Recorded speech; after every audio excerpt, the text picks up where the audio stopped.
Olá, professores, bom dia, bem-vindo a todos. Estamos aqui em mais uma TPC de matemática, esse com foco destinado à ação do MMR, em que continuamos, né, com a parte 2 do nosso tema, resolução de problemas no ensino da matemática. Então, nós vamos dar continuidade à nossa pauta anterior, onde discutimos um pouquinho, né, o que é um problema, o que é um exercício, diferenciamos enquanto literatura da educação matemática. E aí nós temos, então, como objetivo da nossa TPC, analisar as contribuições do último formulário sobre a temática de resolução de problemas. Então, vocês vão ver que nós vamos iniciar trazendo, né, aquilo que vocês responderam no formulário de avaliação, não foi à toa que aquelas questões estavam lá, são importantes para a gente iniciar a nossa temática de hoje. Depois vamos estudar estratégias que auxiliam no processo de ensino e aprendizagem da resolução de problemas, refletindo sobre as etapas de resolução de um problema e vivenciar uma situação-problema como exemplo, aplicando as etapas de resolução segundo Polya. Propor estratégias de problematização com os alunos.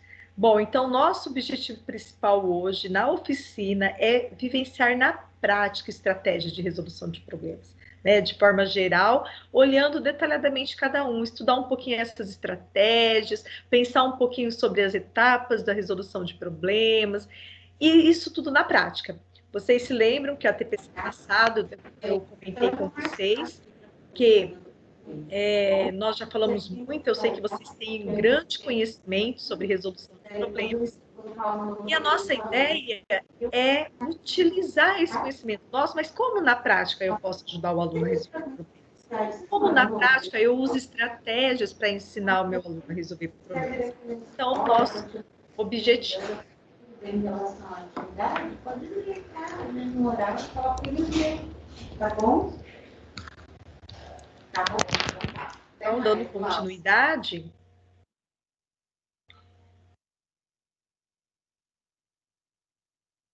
nós temos aqui, então, né, uma retomada, que quando nós perguntamos sobre quais as principais dificuldades dos alunos ao tentar resolver um problema, vocês responderam lá no formulário e nós fizemos aqui, né, um levantamento de todas as respostas que foram feitas. Vocês devem conhecer essa nuvem de palavras, né? Nós vamos colocando lá o que aparece, né? Colocando as palavras, e aquelas que mais se repetem, elas são apresentadas de uma forma maior.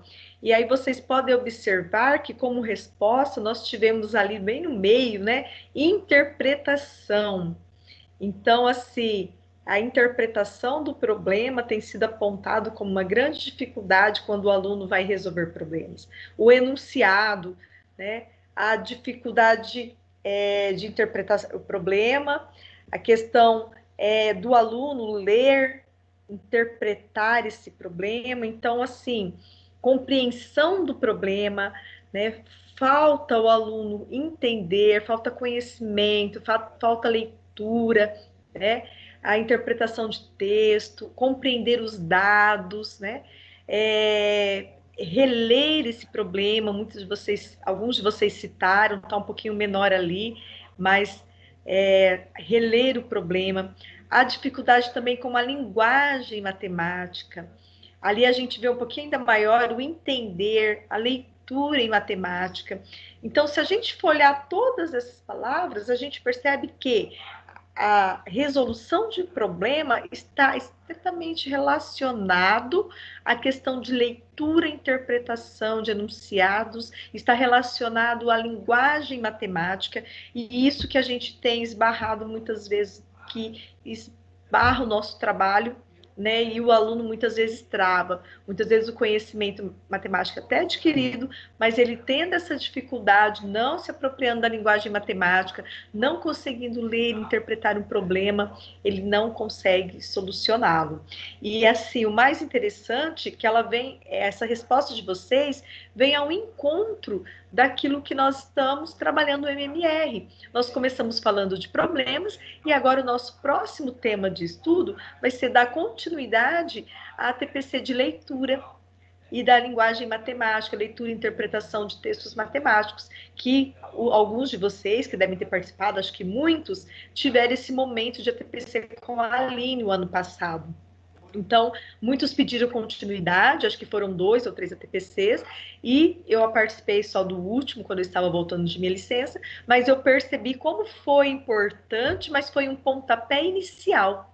E agora nós vamos, então, dar continuidade. Então, a gente percebe que os temas que estão propostos para serem trabalhados na TPC, eles se casam, se complementam, e o nosso foco é esse, né? Fazer uma coisa bem prática que ajude aí nossos alunos a sanarem essas dificuldades. A outra questão e aí, né, temos aí, né, vamos pensar em estratégia de resolver problema, né, não podemos ficar parados, temos que pensar, e ali nós deixamos essa imagem, achamos bem pertinente, porque nós estamos pensando em estratégia, em movimentação, em etapas para resolver um problema, e colocamos essa imagem para descontrair um ciclista buscando aí, né, solucionar problemas, buscando aí seguir estratégias que dê caminhos, e aí na segunda questão nós temos como ajudar o aluno a resolver um problema. Então, como que a gente pode, que estratégias a gente pode utilizar para ajudar o aluno? Então, vocês responderam lá no formulário, primeiro, levando o aluno a ser protagonista do seu conhecimento, incentivando a leitura e pesquisa. Depois, apresentando aos alunos perguntas que o levem a ser investigadores, argumentadores. Antes de continuar lendo, né, o que nós tiramos de lá do questionário, são esses quadrinhos, são resumos, né? Nós temos informações que resumem aquilo que vocês disseram lá, tá bom? E aí temos aqui também, ó, incentivar, ler várias vezes com atenção, verificar o que é pedido, levantar os dados, pensar e tentar resolver primeiro. Propor atividades envolvendo agrupamentos produtivos. Olha, o agrupamento produtivo contribui mesmo, né? O professor colocou, os professores que colocaram isso. Valorizar as estratégias pessoais. Um pontapé inicial, né? Para o aluno ter confiança, autonomia para resolver problemas. Ele poder utilizar estratégias pessoais, o raciocínio próprio, para que ele não se condicione a apenas aplicar fórmulas, senão isso acaba sendo um entrave. Ele acha que para resolver um problema, ele tem que aplicar um algoritmo ou uma fórmula, e aí muitas vezes ele não tem aquela habilidade desenvolvida de ler, interpretar e buscar estratégias. Depois, criar uma rotina de estudos, fazer um plantão de estudo individual na escola, um encontro virtual, utilizar estratégias de leitura. O professor deve ter lembrado ano passado, quando a gente trabalhou as estratégias, é muito bom trabalhar com estratégia de leitura, porque aí a gente vai ajudar o aluno a ler. Eu costumo falar, né, e até brinco ali lá no núcleo, assim, ó, ninguém vai de um dia para o outro, nenhum aluno vai de um dia para o outro começar a ler e interpretar um problema com autonomia, se ele não aprender. Então, nós temos que ensinar ele a ler. A ler em matemática, claro, né? Porque ele é alfabetizado, ele tem lá suas habilidades de leitura, sua competência leitora desenvolvida na língua portuguesa.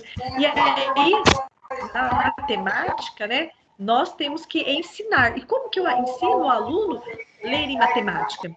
Eu posso utilizar as estratégias de leitura. E aí, por último, né? Retomando conteúdos e habilidades em defasagem, é o que a gente busca sempre, né, professores? Trabalhar com os conteúdos, com as habilidades que os alunos têm mais dificuldade, porque ao trabalhar com essas habilidades, usando estratégias de leitura, usando etapas de resolução de problemas, usando bons questionamentos, tudo isso que vocês citaram, estou resgatando. Eu posso contribuir, então, que o aluno minimize, que o aluno melhore aí, né, minimize suas dificuldades, melhore sua aprendizagem matemática. Bom, então, dando continuidade.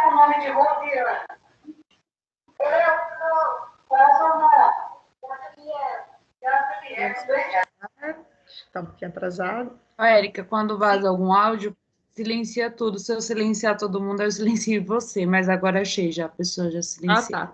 Não, vamos combinar assim, vou ficar atenta. Caso verificar que foi silenciado, eu vou lá e desmarco. Aline, quer complementar alguma coisa, né? Você que fez praticamente essa tabulação do questionário, alguma coisa que você observou que eu não comentei, fique à vontade.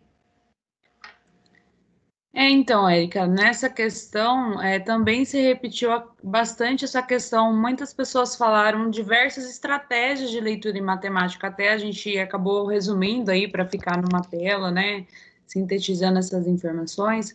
Muitas pessoas falaram sobre questionamentos, sobre leitura, sobre uso do dicionário, construção de um dicionário de matemática, como a gente fez o ano passado, né? Mostrou até a professora Tatiane, que construiu dela, e o professor Álvaro também, que já tinha utilizado essa estratégia.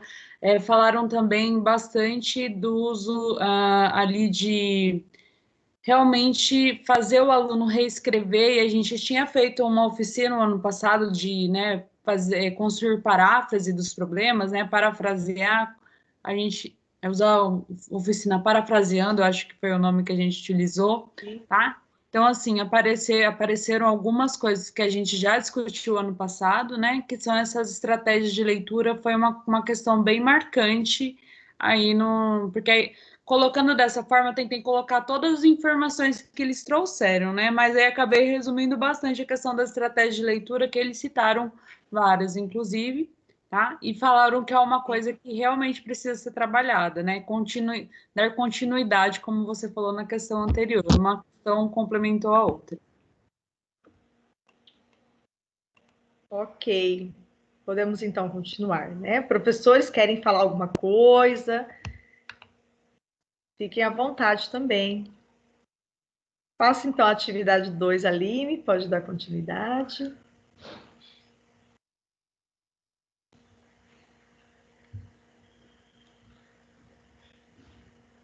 Bom, agora, né, Érica, a gente vai ver um vídeo e aí, para nortear esse vídeo, né, para vocês acompanharem esse vídeo, para a gente discutir ele depois, tá? Aí tenho duas perguntas. Aí vocês podem até estranhar as perguntas, né? Quais etapas o porco utilizou para resolver seu problema?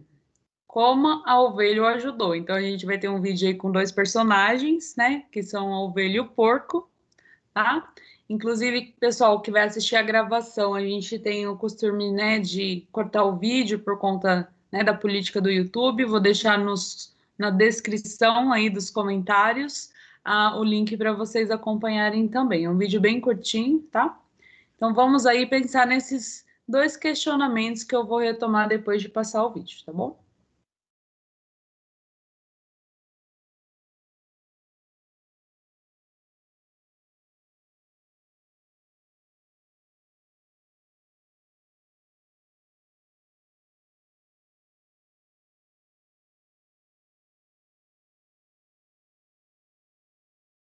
A gente tem no chat o professor Álvaro, que falou que a ovelha ajudou fazendo boas perguntas e auxiliando encontrar uma solução. Depois a professora Rosângela coloca que reclamou, pensou e foi ajudado a pensar através de perguntas que a ovelha fazia. Aí temos que a professora Ana Paula, que diz que ele identificou o problema, viu as opções e pensou na resolução, tomou a decisão. Professor Ivani diz que a ovelha fez o porco refletir que somente ele tinha a solução, outra pessoa não podia fazer por ele. Aí o professor Luiz Henrique coloca que levantamento de hipóteses e verificando escolhas realizadas, fazendo perguntas instigantes para o porco chegar a uma solução. Professora Regiane, tomada de decisão, encarar novos desafios, atitude de buscar, sair da zona de conforto. Temos a contribuição da professora Maria, que diz que a ovelha ajudou o porco a pensar para resolver seu problema. O porco decidiu enfrentar o desafio e tentar resolver, tomando um posicionamento. Excelente. Vamos lá, a professora Ana Paula complementa. A ovelha foi uma mediadora. A professora Vânia diz que o porco questionou sobre o problema e, após a ajuda da ovelha, teve que tomar uma decisão, resolver o problema. O professor Marcelo diz que é uma alusão aos que devemos tentar impor aos alunos para que eles se tornem protagonistas da aprendizagem.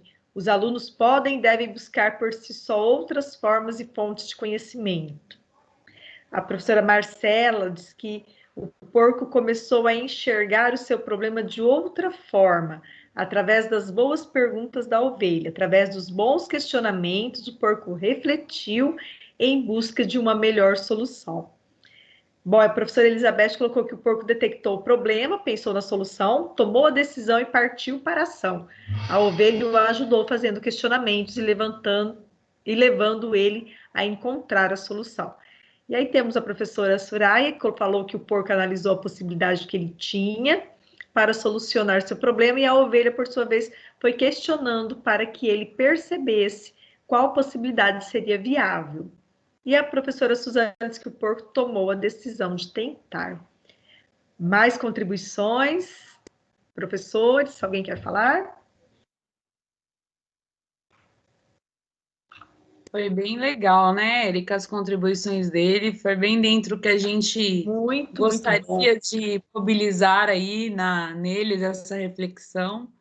Talvez até é interessante mostrar para um aluno, por exemplo, um vídeo, talvez, não sei se esse, mas mostrando que em todos os momentos da vida, até os animais têm que tomar algumas decisões, né? Para que possa solucionar. Às vezes, nossas decisões não são tão acertadas. Aline, você fechou seu microfone. Talvez sem querer, cortou de repente, isso. Alguém acho que ativou o mudo. Então, talvez na nossa vida, né, a gente tem que resolver diversos problemas. Quanto mais aprimorada essa técnica de resolver problemas, que pode ser desenvolvida na matemática, ainda mais a gente pode, né, utilizá-la no nosso dia a dia. Alguém levantou a mão? Gostaria de comentar? Parece que levantou e abaixou, foi por engano. Não, lá no sítio a gente costuma falar assim que a cerca não segura o boi, né? Porque o boi e a vaca, eles são fortes, né? Eles só não têm inteligência, né? Para pular, para sair, né? Aí eu lembrei disso agora. Quantas vezes o aluno não sabe do seu potencial, né? Isso, não sabe. Os seus problemas, vamos dizer assim, entraves que a vida impõe, ele não sabe que ele tem todo aquele potencial ali guardado para resolver aquilo, né? Só pula mesmo quando é mesmo assim, acuado mesmo, né? Senão é difícil ele sair dali, né? Ô, Regiane, você me fez lembrar aquela reflexão também que tem do elefante, né? Quando ele está preso a uma estaca, que fala Sim, se o que elefante eu soubesse a gosto muito. força dele, né? Isso que eu vi aí na DE, eu adorei isso aí, há uns anos atrás, adorei. E olha a minha sintonia com a Aline. Quando a Aline começou a falar a questão de mostrar para o aluno, né? Talvez não esse, eu pensei até nesse mesmo, né? É até interessante mostrar para o aluno um vídeo assim, porque ele é bem simples, né? É uma linguagem, é um vídeo assim que às vezes a gente nem dá muita coisa por ele. Só que ele traz uma reflexão muito bacana. Eu gostei também porque assim tira o foco do outro e coloca o foco na própria pessoa, né? Isso. E é uma questão que dá para a gente até refletir com o aluno para mostrar o nosso papel enquanto professor, né? Talvez o da ovelha e o dele de aluno, e que muitas vezes a gente está só tentando que ele tome decisões. Que nesse momento são decisões na escola, são decisões de realizar a tarefa, mas que na vida ele vai ter que tomar decisões, né? E aí vai além, né, do ambiente escolar. Então, eu acho que é um vídeo simples, curto, mas que nos ajuda muito a refletir e pode ajudar também o nosso trabalho com os alunos, né, alunos mais velhos também. Aí fica, né... Eu, assim, achava legal, por exemplo, passar no começo do ano, né, esse vídeo para os alunos, né? Bem no começo, para eles já abrir os olhos, né? Eu gostei do vídeo, sim.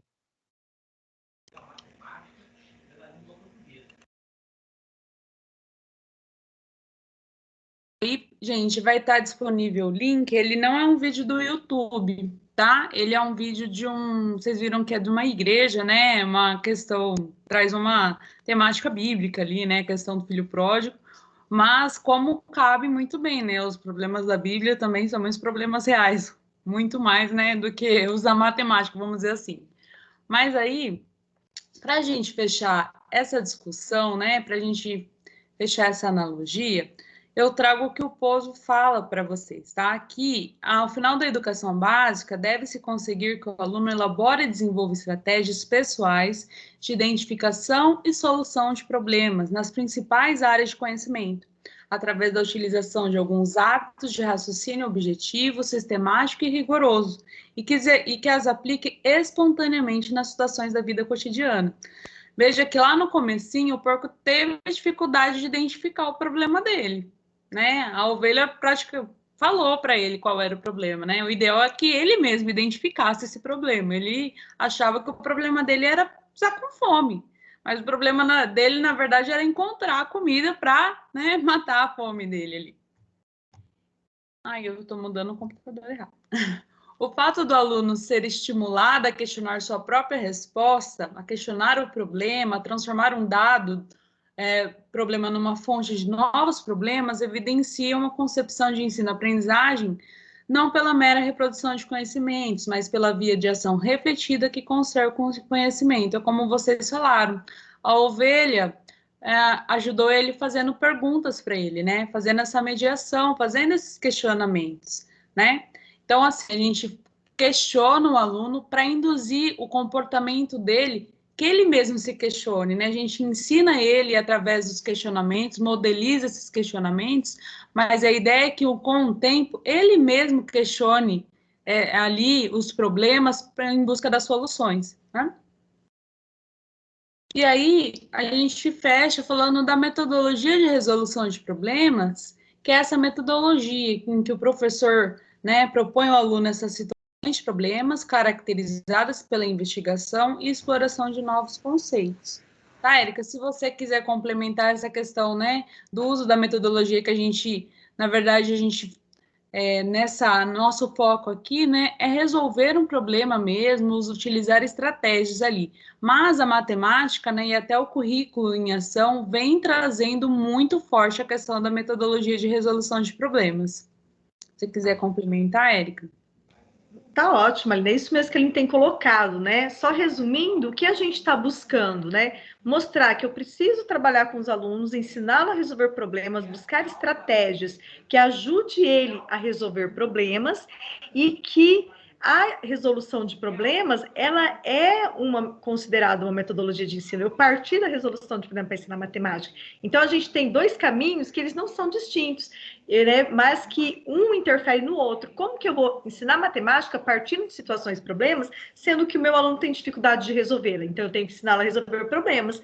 E aí eu consigo um trabalho eficaz usando a resolução de problemas como metodologia de ensino, porque aí ele vai investigar, ele vai explorar, ele vai chegar a novos conceitos, mas a partir da leitura, da interpretação, da minha mediação enquanto professor, e ele conseguir compreender todo esse movimento do problema, da utilização de dados, que dados são relevantes ou não para sua resolução. Então, acredito que nosso foco é mostrar a situação problema, como ajudar o aluno a resolver a situação problema, para que eu possa utilizá-la, então, como uma metodologia de ensino da matemática.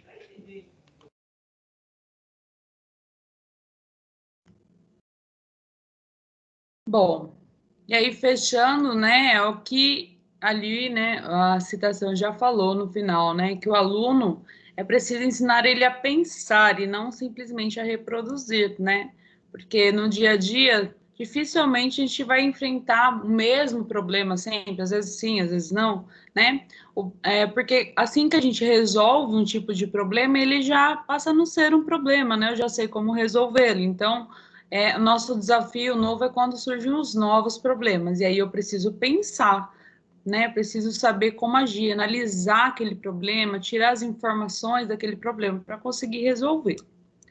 E aí, como a Érica falou, a gente pensou numa atividade, vamos praticar, né? Na verdade, a gente fica pensando como praticar nesse formato online, eu acredito que vocês passam por esses mesmos desafios aí na hora de propor uma aula síncrona com os alunos de vocês, tá? Então, a gente vai praticar analisando uma questão mesmo do aprender sempre, tá? Vamos discutir estratégias, como ajudar o aluno a resolver um problema, tá? A gente tirou uma atividade ali do aprender sempre, tá? E para iniciar, a gente vai pensar quais perguntas fazer para ajudar o aluno na compreensão inicial do problema.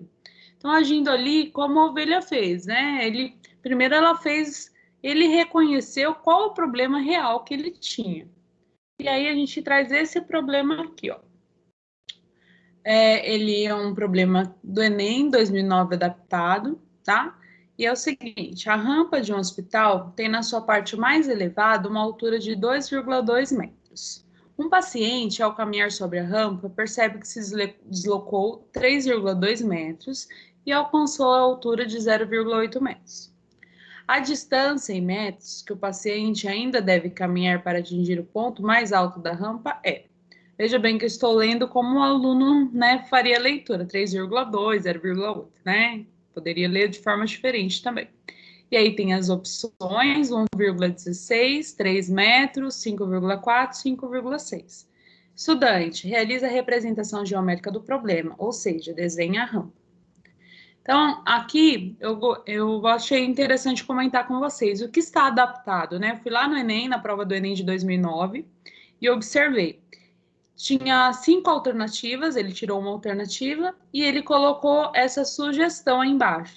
Estudante, realiza a representação geométrica do problema, ou seja, desenha a rampa. Isso não tinha lá na questão do Enem, tá? Essa foi a adaptação. Os demais dados, informações aí do problema está exatamente igual. Essa atividade está proposta aí no Aprender Sempre, do 9º ano, volume 2, na página 101. E aí, gente, gostaria aí da participação de vocês, né? Eu sei que o chat, às vezes, até a gente digitar e elaborar ali a resposta, se vocês quiserem abrir o microfone, por favor, vocês são super convidados. Eu lembro que no começo, quando a gente começou a fazer videoconferência, a gente falava, gente, antes não tinha levantar a mão e esse tipo de coisa, agora tem aí no aplicativo. E se todo mundo quiser falar ao mesmo tempo, né, todo mundo ligar os microfones, e aí que a gente vê que, na verdade, é ao contrário, né, o pessoal prefere falar pelo chat, tá? Então, veja bem que, apesar de ser uma questão do 9º ano, foi aplicada no Enem e a adaptação foi mínima, tá? Que tipos de intervenções aí iniciais para a gente ajudar o aluno a entender qual que é o problema dele, né? Como foi lá o problema inicial. Aline, a gente pode fazer como a IFAP faz, né? Dar os 2, 3 minutinhos para eles participarem no chat, né? Que aí dá tempo de elaborar a resposta, digitar. E quem está pensando também, quiser levantar a mão, a gente depois vai seguindo aí, né, o levantamento das mãos. Ok. Então, gente, observando este problema aí, para a gente começar a pensar no dia a dia, né, e ajudá-la a resolver. O que você faria aí para ajudar o aluno a resolver esse problema aí? Podemos, então... Temos algumas contribuições no chat. Deu, né, Aline, os 3 minutos, né? Sim, foram 3 minutinhos, Érica. Ok, então vamos lá para as contribuições do chat. Quem quiser pedir a palavra, ou então pode abrir o microfone, como não tem muitas solicitações, fiquem à vontade, tá? Mas lá no chat a gente tem a contribuição do professor Marcelo, que diz que teorema de Tales, e para ajudar, transformar em metros em centímetros para fugir das vírgulas. O professor Álvaro fala que penso que devemos começar do básico, na interpretação, perguntando ao aluno o que é uma rampa, para depois o aluno visualizar sua estrutura e posicionar suas medidas para depois elaborar a estratégia de resolução. A professora Rosângela diz que fazer o desenho é importante para a interpretação. A professora Selma fala que a representação da situação através do desenho é importante, ajuda o aluno a visualizar o problema e encontrar a estratégia. Temos aí o professor Roberto, que inicia-se com uma abordagem, em seguida a leitura do problema, depois usar estratégias junto com o aluno para o desenvolvimento do problema. professora Nadinéia também diz que a questão da leitura, retirando os dados, ajudar na construção do desenho. O que mais? Vocês vão ver que conforme a gente vai apresentando as sugestões, muitas delas, né, vão coincidir aí com aquilo que vocês falaram. Mas a gente tentou trazer um passo a passo, assim, tentando, assim, realmente ajudando o aluno o mínimo possível, vamos dizer assim, né? Então, por isso, assim, se a gente não conseguisse, se ele conseguisse resolver sozinho o problema, nossa, atingimos o nosso esperado, né? Então, como fazer, assim, intervenções mínimas? Essa ideia que a gente tentou construir esse exemplo, bem o passo a passo, tá? Muitas vezes você pensaram bem lá na frente do que a gente vai falar também. Então, aqui, para essa compreensão do problema, a gente pensou, né, começar questionando o aluno, né? Perguntas aí que valem para todos os problemas. O que o problema pede? Você entendeu o que o problema está pedindo? Lê de novo. Né? Não eu até fazer a leitura, pedir que ele mesmo faça, né? Faça a leitura uma vez, duas vezes, ou pedir para um colega ler, porque aí ele escuta o colega. Porque muitas vezes, quando o professor lê de cara, ele já dá aquelas entonações e aí resolve o problema para o aluno, muitas vezes só com a leitura, né? Talvez não esse, mas muito sim, tá? Então, o que pede o problema? Fazer ele refletir mesmo. Então, ajudando ele a construir essa autonomia dele. Ah, então eu tenho que entender o que o problema está sendo pedido. No caso aqui, se aí tiver mais contribuições, Érica, você pode ir me parando, tá? O que o problema pede? Né? Então, é esperado que o aluno fale, ele pede a distância em metros que o paciente deve atingir, deve caminhar para atingir o ponto mais alto da rampa. Né? Inclusive, o Álvaro falou assim, será que todos eles sabem o que é uma rampa? Né? Até sabe, mas fez pensar, fez refletir, né? Desenhar essa imagem na cabeça dele, o que é uma rampa, tá? Depois, quais são os dados fornecidos? E a professora falou também, fazer com que ele retire esses dados do problema, né? Quais foram os dados fornecidos aí?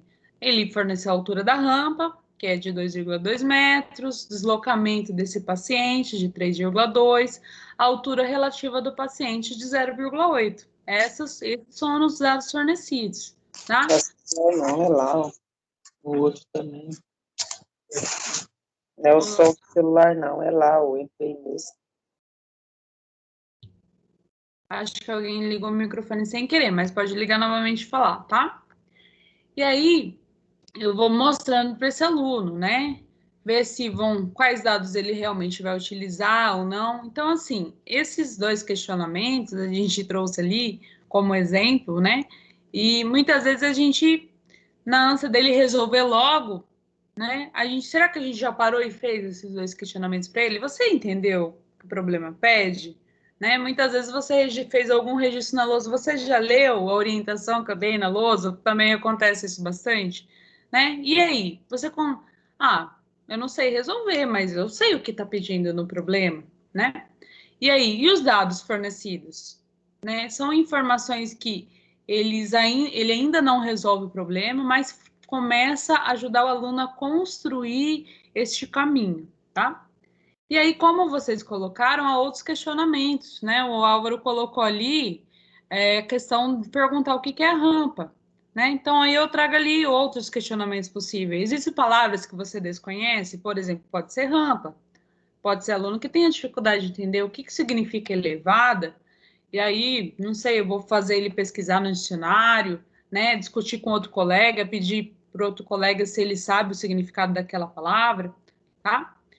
E aí fazer problematizações bem específicas para o problema mesmo, como alguém falou de transformar em centímetros, porque aí trabalhar com vírgula vai ser mais difícil para o aluno, tá? Ou deixar ele trabalhar e enfrentar essa dificuldade e discutir os erros que ele cometer, né? O que representa o número 0,8 metros? É maior ou menor do que 1 metro? Então, assim, eu trouxe ali um questionamento que é bem específico para esse problema, essa questão da vírgula. Mas aí cada problema pode, né, trazer em si alguns questionamentos ali por trás que poderiam ser realizados, né? Então, assim, a ideia é que a gente primeiro faça o aluno ler este problema, entender este problema e ele tirar esses dados, né? Tudo eu vou perguntando para ele, em vez de, na ânsia assim, dele que ele entenda, já explicar, né? Eu fazer os questionamentos também ali, tá? É claro, né, como a gente discutia, né, muitas vezes eu falava assim, eu comentei com a Érica que eu tinha uma dificuldade quando dava aula de gestão do tempo, porque eu queria problematizar demais tudo, né? E a gente sabe que a gente não tem esse tempo, né? Então, ora, né, equilibrar isso, ora problematizar mais, né, quando a gente, né, quer investir nessa questão de melhorar essa leitura e interpretação, ora nem tanto, não vai ter todo esse tempo. Mas é esse caminho que a gente vai construindo aí essa autonomia desse aluno. E aí? Vocês viram que vocês já deram várias sugestões e aqui eu fiz um exemplo mais passo a passo, né? E agora, quais perguntas fazer para ele ajudar na elaboração de um plano de solução? Então, ali, os meus questionamentos, né, os exemplos que eu busquei trazer para vocês era, vamos fazer ele entender o problema? O que está sendo pedido? E agora, vamos fazer, ajudar esse aluno a construir uma estratégia de um plano de solução, né? Como que eu vou ir? Alguém já falou, inclusive, alguma resposta ali que tem a ver. Quais perguntas fazer para ajudar o aluno, então, na elaboração desse plano de solução? Vamos parar e pensar nisso especificamente? Como elaborar um plano de solução para este problema? Qual que é a nossa dificuldade, né? Assim como, por exemplo, muitos pais são professores e não conseguem alfabetizar o próprio filho. Por quê? Porque é algo tão automático, já faz tempo que eu li e interpretei. Então, essa talvez seja a nossa dificuldade, fazer o aluno entender o problema. Para nós já é automático. Eu leio o problema e já saio, já sei o teorema que vai usar, já sei as propriedades que eu vou usar, já sei sair fazendo o cálculo ali, né? Então, a gente precisa parar um pouquinho, pensar, se colocar aquela questão da empatia, colocar no lugar do aluno, né? E aí, elaborar um plano de solução. Como vocês ajudariam esse aluno a elaborar um plano para resolver esse problema? Veja que está bem passo a passo, né, gente? Só para a gente discutir mesmo, refletindo sobre isso.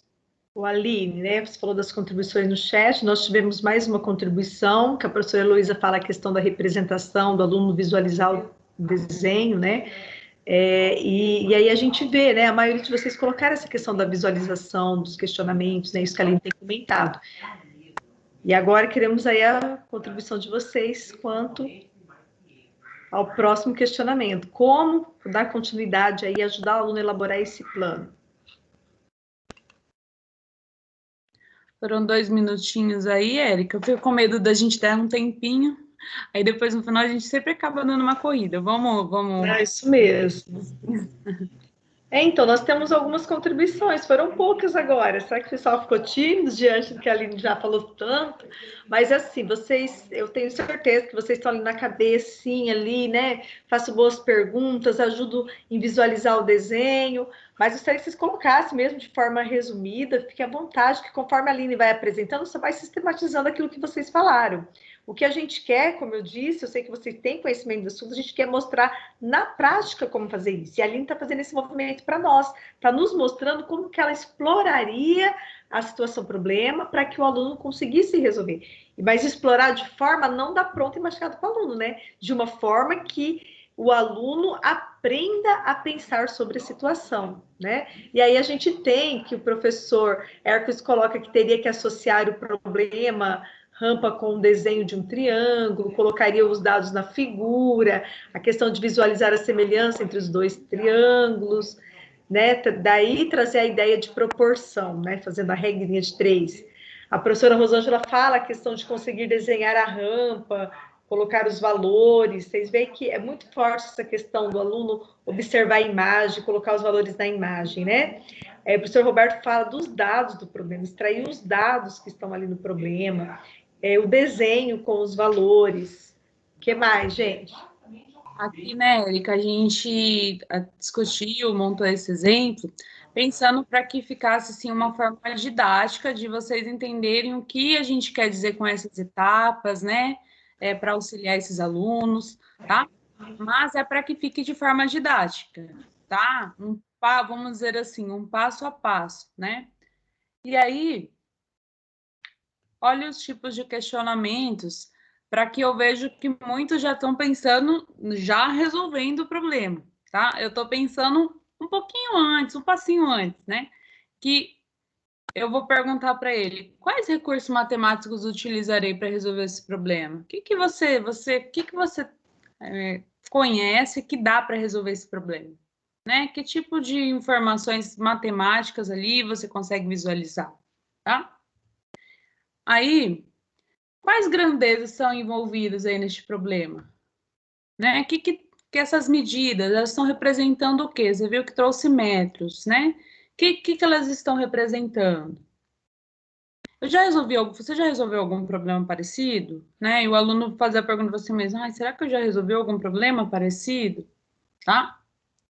É possível visualizar ou representar a situação? Veja ali que na adaptação do Aprender Sempre, ele colocou essa sugestão, mas muitos problemas não trazem essa sugestão, né? Aluno, coloque mesmo aí no papel, represente, desenhe essa rampa, tá? Mas, às vezes, você vai questionar, dá para desenhar esse problema? Dá para representar este problema? E aí, a gente, nessa elaboração de um plano, realmente que o professor colocou, né? Vou fazer essa representação então, né? O professor falou, será que você sabe desenhar a rampa e colocar os valores, tá? E às vezes ele vai conseguir só desenhar uma rampa, né? Talvez não nessa perspectiva, né? Às vezes sempre que a gente está numa rampa, a gente não tem essa visão lateral desse ângulo da rampa, tá? E aí, a fazer ele enxergar. E aí, para resolver esse problema, eu fosse como se fosse o aluno respondendo alguns questionamentos. Quais grandezas estão envolvidas? A distância e a altura, né? Onde é essa distância? Onde é essa altura? Quais conceitos matemáticos utilizarei? Aqui o pessoal falou um pouco de teoremas de Tales, mas acredito que seja ainda mais adequado utilizar a questão da semelhança de triângulos. Os triângulos são semelhantes, logo os lados correspondentes são proporcionais, né? É possível estimar o valor procurado? Isso é uma questão muito interessante de discutir com os alunos, pois muitas vezes ele não lembra, né, das regras de proporcionalidade da questão, mas será que ele consegue deduzir aí qual seria o valor aí? Então, se a gente olhar para o desenho, se ele fizer uma boa representação, né, aqui talvez nem esteja tão proporcional assim, mas aqui é 3,2, 0,8, 2,2, né? Ele vê que se em 3,2 ele alcançou 0,8, né? Quanto ele, para atingir 2,2, então, qual seria então a distância que ele conseguiu percorrer? Ou seja, tem que ser maior do que 3,2, porque com 3,2 eu já alcancei 0,8, né? Então, ou vai ser 5,4 ou 5,6, dentre as opções lá. Então, ele já consegue eliminar das 4 respostas, pelo menos 2 que não seria a resposta correta, tá? Então, fazer ele deduzir, levantar hipóteses sobre as respostas, né? Ô, Aline, o professor Álvaro, ele sugere lá no chat, né, que nesse momento, né, pode ser desenhar os triângulos maior e menor separados, que ajudam na resolução e na compreensão do aluno com as devidas medidas, né? Então, ele acrescentou aí uma sugestão. Exatamente. Aí, Álvaro, você está falando já de executar esse plano, né? Ali eu fiz um desenho e agora eu vou executar o plano, né? Aí, olha, Álvaro, veja se eu pensei parecido aí com você, né? Então, eu vou incentivar o aluno a fazer essa representação. Vamos desenhar? Tem 2 triângulos aí nessa figura, né? Onde estão esses triângulos? Desenha para mim, né? Separado. Então, é o que eu fiz realmente aí. Separei os 2 triângulos, talvez para ele conseguir enxergar mesmo que são 2, né? Incentivar esse aluno a enxergar tudo isso, né? Eu estou falando, eu fiz, né? Para mostrar para vocês, mas a ideia é que a gente vá incentivando esse aluno, né? tirar alguns problemas aí dentro das atividades para fazer essa problematização mais extensa, mais passo a passo com ele, né? Conduzindo ele por meio de questionamentos, problematizando, perguntando, tirando dele, né? E é como eu falei, eu vou conseguir fazer isso em toda a sequência de atividades, né? Muito complexo fazer isso. Mas um ou outro momento, naquele problema bem que, vamos dizer assim, resume toda aquela situação de aprendizagem, é interessante fazer isso, né? E aí, realmente, incentivei meu aluno a desenhar os 2 triângulos que ele estava visualizando ali. Veja que agora aqui, né, eu trouxe, parece que nem tem um contexto todo por trás, que se trata de uma rampa, que, né, que tinha alguém caminhando ali, tá? Então, agora eu trouxe para o procedimento matemático, tá? E aí, agora sim eu vou executar, tá? Aquela questão dos lados correspondentes são proporcionais, a altura sobre hipotenusa 1, a altura sobre hipotenusa 2, mas poderia ser lado maior do triângulo ou lado inclinado da rampa, escrito aqui, tá? Vou fazer aqui as relações, vou fazer os cálculos e chegar na resposta. Muitas vezes aqui, né, a gente sente a necessidade de focar bastante o trabalho do professor nessa questão dos procedimentos aqui, a questão da proporcionalidade, a questão aqui como montar essas proporções, eu vou multiplicar aqui na diagonal, como eu vou resolver essa equação, que o aluno também pode ter dificuldade, tá? Mas se eu levei ele até ali, por exemplo, pelo menos a deduzir qual o valor poderia ser dentro de uma questão de alternativas, eu auxiliei em muito ele resolver esse problema, tá? E aí, veja bem que a nossa tendência, né, é já pensar nesse passo, quando a gente pensa em um aluno a resolver o problema. A gente, muitas vezes, pula um pouquinho aquele passo ali, porque precisa caminhar com o currículo, né? Mas, em certos momentos, se o aluno não sabe resolver e ler e interpretar esse problema, eu preciso ajudá-lo a fazer isso, para que em outro momento ele faça sozinho, tá?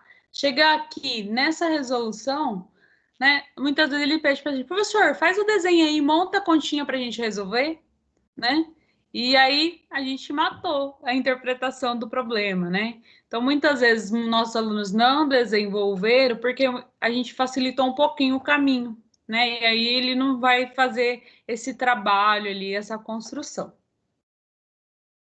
Veja que aqui não vou nem ficar discutindo a solução, que esse não é o objetivo. E aí, o último passo seria ajudar o aluno a validar esse plano que ele fez. Ali eu resolvi de forma correta, mas pode ser que o aluno erre em alguma coisa, erre alguma vírgula, como o professor falou, eles, né, quando entrou vírgula, eles vão ter dificuldade, erre nessa multiplicação, na hora de resolver a equação, na hora de aplicar o procedimento matemático, tem ali vários equívocos que podem acontecer. Mas, como ele vai poder minimizar isso? Validando o plano, tá? Ali, essa questão, ela traz alternativas, né? E aí, como que eu vou ajudar esse aluno a validar o plano? Bom, ali tem a alternativa correta, 5,6 metros, tá?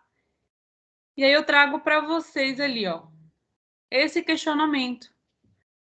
A resposta de acordo com a estimativa, olha, lembra lá no começo que eu pedi para você ver se você sabia mais ou menos qual valor tinha que dar? Bateu com o valor que você estava pensando, né? O valor encontrado, será que ele responde o problema? Né? Será que está respondendo o problema ali que está sendo perguntado? É essa a resposta mesmo? Tá? Quando a pergunta ali, gente, é objetiva, a validação se torna meio que automática. Tendo a resposta correta, o aluno, né, já tem certeza ali da sua resposta. Mas ainda assim, durante a elaboração do plano, quando, né, foi possível deduzir se a resposta era C ou D. Se ele errou em algum cálculo, pode ser que tenha dado a A. Lembrando que essas alternativas são construídas principalmente, né, na questão do Enem, que tem toda uma teoria de resposta ao item. Essas respostas são respostas possíveis dentro de algum procedimento errado, vamos dizer assim. Então, pode ser que alguém chegue no 1,16 ou 3 metros, tá? E aí, o aluno vai relembrar lá que ele tinha estimado, olha, ou é 5,4 ou é 5,6, tá? Então, chegou no 5,6. Outra coisa, retomar a representação que ele fez, tá? Porque aqui nesse desenho, foi colocado aqui, ó, x mais 3,2 como a distância total da rampa, tá? Mas pode ser aqui que ele tenha colocado como incógnita dele essa rampa inteira. E aí não vai dar o 5,6, vai dar 8,8, né, essa relação. E aí ele vai ter que descontar o 3,2 para chegar no 5,6, né? Se chegar no 8,8 não vai ter a resposta correta. Mas por que então que não deu resposta? Falta mais algum cálculo? Então, esse registro, ele voltando no desenho, voltando a observar o que era ali o valor desconhecido que ele tinha para descobrir, já era a resposta do problema esperado? Aqui no meu caso, sim, olha, x é o tanto que falta para ele caminhar para chegar no topo da rampa. Mas se ele chamou de valor desconhecido a rampa inteira, que é uma representação possível, então ele teria que descontar o caminho que ele já caminhou ali. Então, veja bem, a gente fez um passo a passo, desde ajudar ele a tirar essas informações do problema, entender o que está sendo pedido.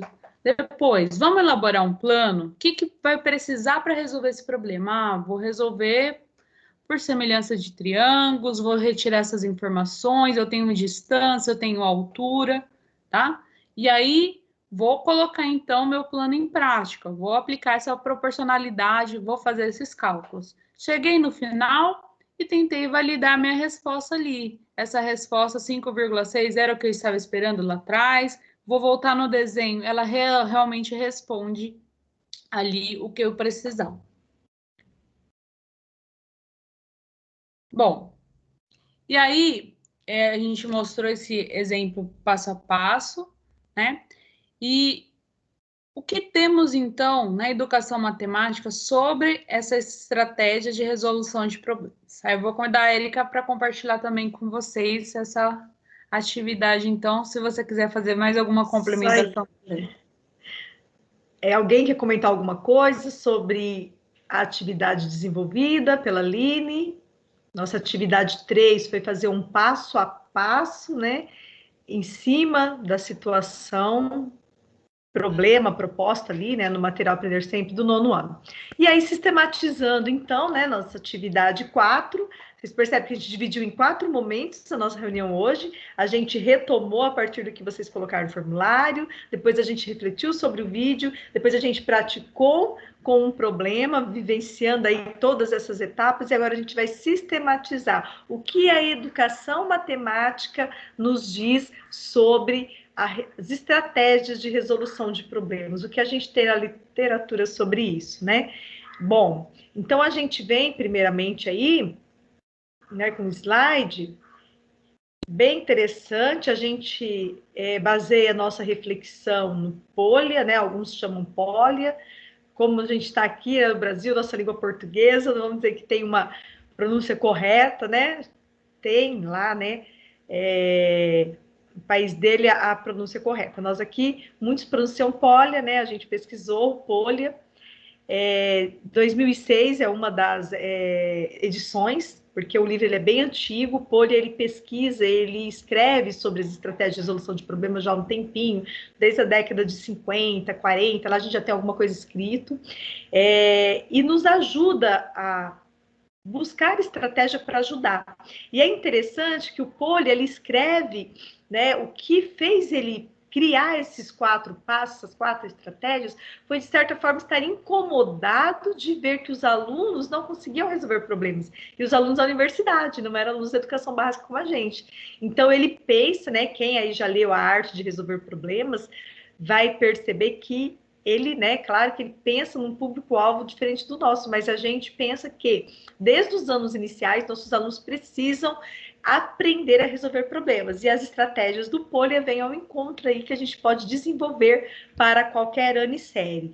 E aí nós temos a escadinha aí, né? Nós partimos do que? É preciso compreender o problema, a partir da compreensão do problema, criar um plano, criado o plano, executar esse plano e fazer o retrospecto. Isso, essas 4 etapas, a Aline desenvolveu na prática com vocês o probleminha proposto. O que é interessante, que vale ressaltar aqui, é que essas 4 etapas, para nós que já somos competentes, vamos dizer assim, em resolver problemas matemáticos, isso é automático. Na verdade, não existe essa separação quando a gente resolve um problema. Porque a gente já vai ali fazendo a leitura, a gente já vai tirando os dados, a gente já vai pensando em como resolver e resolvendo. Vocês se lembram que quando vocês colocaram no chat as contribuições, a Aline falou assim, olha aqui agora aparecendo. Quando o Álvaro falou em separar os 2 triângulos, era a próxima etapa já para executar o plano que a Aline estava colocando.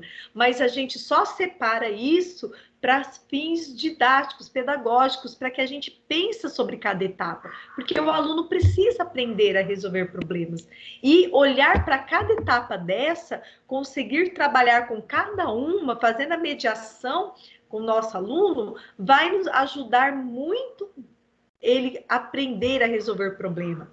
Né? A gente tem pesquisas que mostram que trabalhar essas 4 etapas, a UBMEP mesmo trabalha com resolução de problemas, temos cursos que a UBMEP oferece aos professores, e a gente visualizou já isso na prática, né? Temos exemplos dos nossos professores da rede, que desenvolveu isso em sala de aula muito defasada, que conseguiu depois ser o melhor resultado em um Saresp.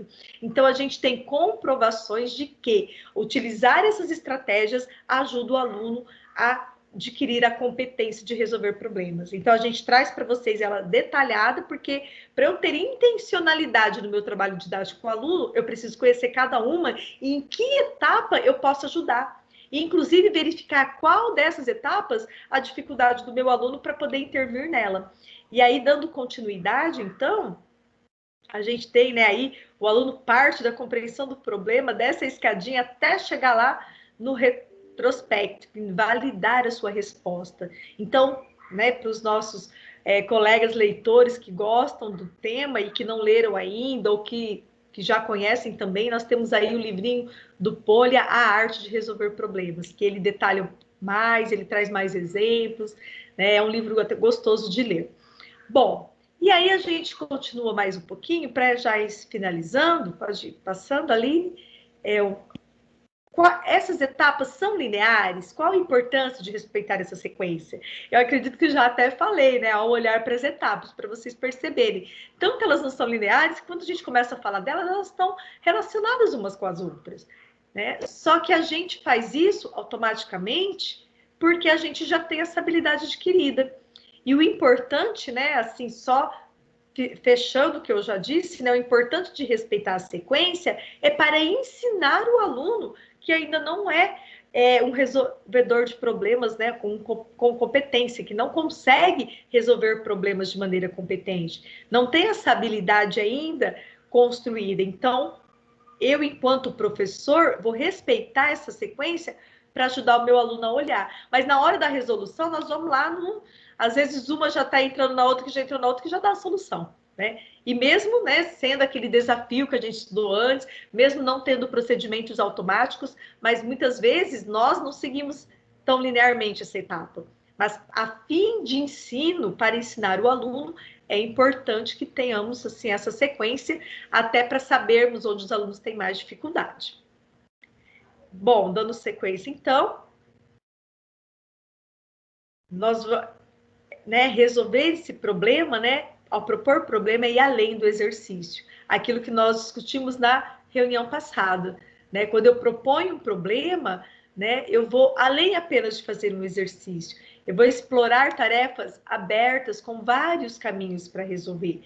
Eu vou valorizar isso, trabalhar com a autoestima do aluno, que ele se sinta competente para resolver. Então, ele sabendo que ele tem um caminho dele, que não existe apenas um caminho na resolução de um problema, e ele ter confiança de que ele pode resolver problemas usando suas estratégias. Bom, ao propor um problema, é possível diversificar os contextos nos quais se propõe a aplicação de uma mesma estratégia, trabalhando os mesmos tipos de problemas em diferentes momentos e conteúdos. Então, esses contextos, eles são diferenciados e eu posso aplicar os objetos de conhecimento matemático nesses diferentes contextos. Aí a gente traz de novo o Pozo, que nos diz o quê? Usar os problemas com fins diversos e não só para exemplificar ou aplicar um conteúdo. Então, aqui é usar um problema para trabalhar um conceito matemático, para chegar a um conceito matemático, partindo da situação problema. Eu não vou apenas aplicar um conteúdo já estudado. Posso, nesse momento, trabalhar com problemas? Posso. Posso usar para exemplificar outras situações? Posso. Mas eu também posso usar para partir, então, o meu trabalho da matemática, partir o meu ensino de um objeto de conhecimento matemático, partindo da situação problema. Durante a solução do problema, o que nós temos? Nós temos que pensar em dar essa autonomia para os alunos, adotar suas próprias decisões e refletir sobre o processo. E isso eu sei que é um desafio. Vocês devem pensar, você está dizendo para um aluno que ele é interessado, um aluno que quer fazer, um aluno que sabe, um aluno que não tem receio, mas isso a gente conquista, a gente ensina, e é um trabalho de formiguinha, mas que nós estamos fortalecendo ele desde os anos iniciais. Eu ainda digo, quando eu tenho oportunidade de falar com os professores da educação infantil, desde a educação infantil, nós temos que dar autonomia para os alunos pensar, e não, né, jogar situações, né, já prontas para esse aluno. Mas se eu adquiro um trabalho, se eu inicio um trabalho desde a educação infantil, que dá autonomia para o aluno pensar, tomar decisão, refletir sobre situações, muitas vezes situações do brincar na educação infantil, que vão sendo, né, aprimoradas, né, nos anos iniciais de fundamental, e ao chegar para nós nos anos finais de fundamental e do ensino médio, nós não teremos tanta resistência por parte do aluno, nós já teremos uma autonomia conquistada, e ele vai poder comparar soluções com os colegas, ele vai poder usar estratégias sem esse receio que ele tem, né, de não saber matemática, de querer esperar apenas um caminho que o professor utiliza. E aí, né, a gente traz o Pozo novamente, a fazer perguntas aos alunos, gente, questionamentos, porque enquanto nosso papel agora de mediador, de fazer essa mediação entre o objeto de conhecimento matemático e o nosso aluno, não há outro caminho. O principal, né, caminho é fazer perguntas. Porque se eu já construo um raciocínio, eu não estou dando oportunidade que o meu aluno faça. Construa seu raciocínio. Eu estou já dando o caminho pronto. Então, os questionamentos é o que possibilitarão que os alunos construam seu caminho. A Thalita levantou a mão. Thalita, vamos ouvir a Thalita. É a professora Elaine. É a professora Elaine do Hugo Miele, que eu estou com o e-mail da minha filha, tá? Érica, eu só queria compartilhar, né, a minha experiência, né, fechando aí colaborando com a sua fala. Realmente, trabalhar com situações problema é um trabalho de formiguinha, né? Principalmente nesse momento que a gente está vivendo, mas, assim, é muito gratificante você estar ali numa aula online com todas as câmeras fechadas e, mesmo assim, o aluno abrir o microfone e responder aquilo que você perguntou, né? E conseguir traçar esse plano de resolução, porque daí eu sempre gosto de dizer, você já tem uma outra perspectiva de ensino, né? Ele não está ali só para receber, nós estamos ali com a função de ser mediadores. Ele se sente desafiado, ele se sente motivado. Essa segunda-feira eu ainda tinha aula às 7 horas da manhã, eu falei assim, não vai entrar ninguém. A hora que eu vi que entraram 6 alunos, eu me senti super feliz, porque eu falei, ensino médio, com aquele fio que estava 7 horas da manhã, né? Então, assim, é esse o caminho mesmo, eu penso que a gente está no caminho certo e nós temos que ser persistentes, mas o resultado eu também acredito que vem, tá bom? Era muito isso. Obrigada, professora. E isso é muito importante vocês darem esses depoimentos. A gente fica muito feliz de ver esses resultados e vocês confirmam aquilo que a gente está aqui, né, pesquisando, tentando trazer para vocês esses caminhos. E embora seja difícil, mas a gente percebe que ele é possível. E isso é muito gratificante, muito contente, parabéns, professora, pelo trabalho, e esse é o caminho, com dificuldade, com persistência, mas que a gente vê que a gente consegue resultados, né? E aí, fechando, né, acho que a gente tem mais um, quando avaliar, né? Quando avaliar o problema, o que, que a gente tem? A gente tem a questão de que olhar para o processo.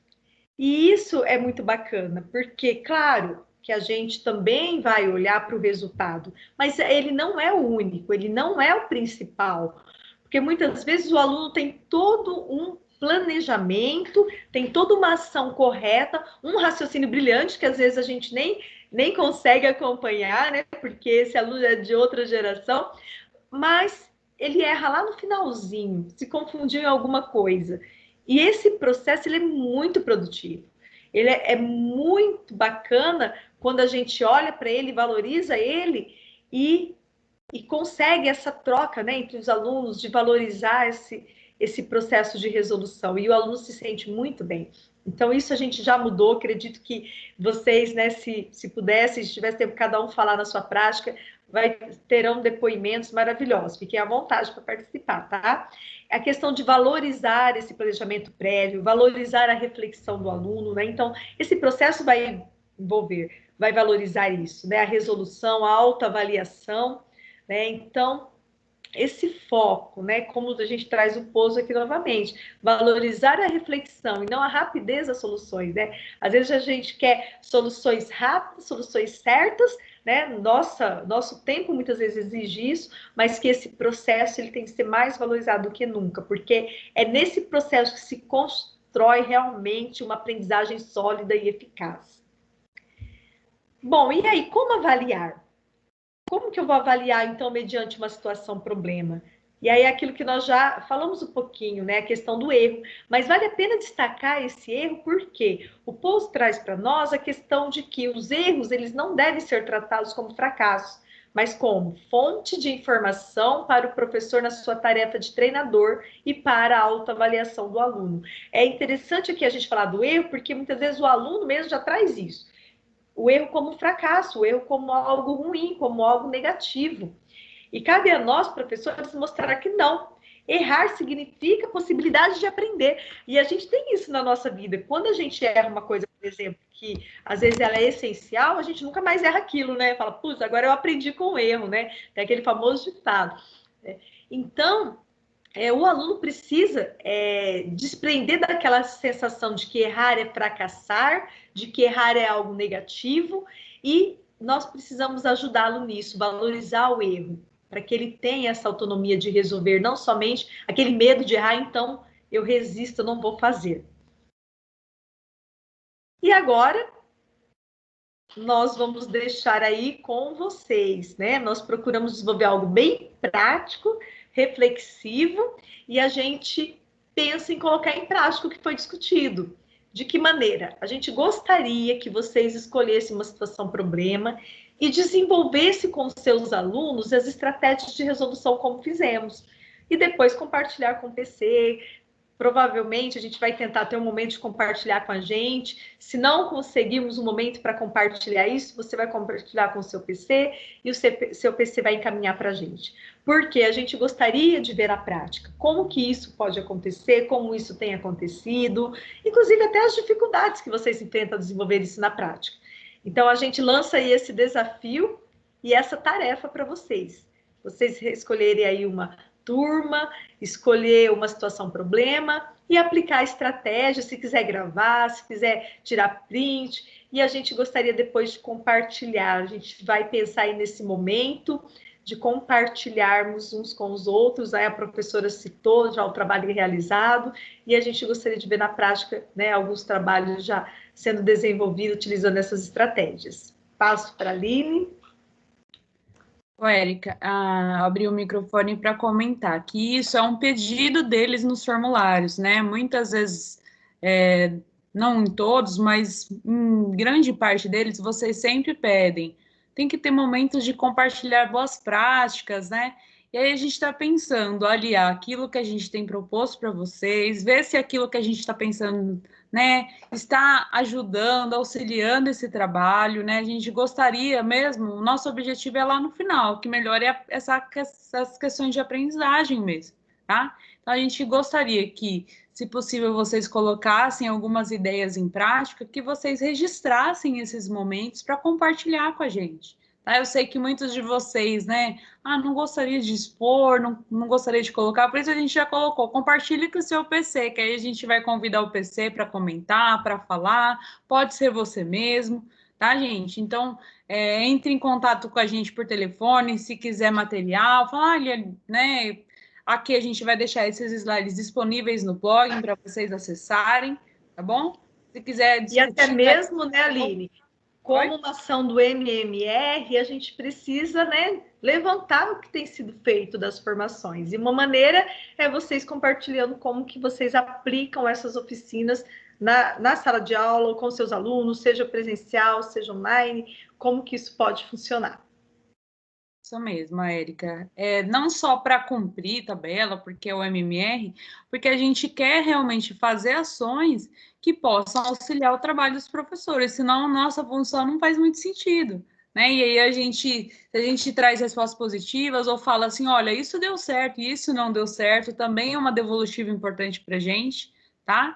A gente fez um momento desses de compartilhar boas práticas o ano passado, Érica, e todo mundo amou, então a gente fica ansiando por mais desses espaços, tá? Bom, Aline, então nós vamos pensar sim num ATPC desses, né? Não podemos falar agora qual, mas num desses ATPCs nós vamos abrir um espaço para isso, então, com certeza. Exatamente.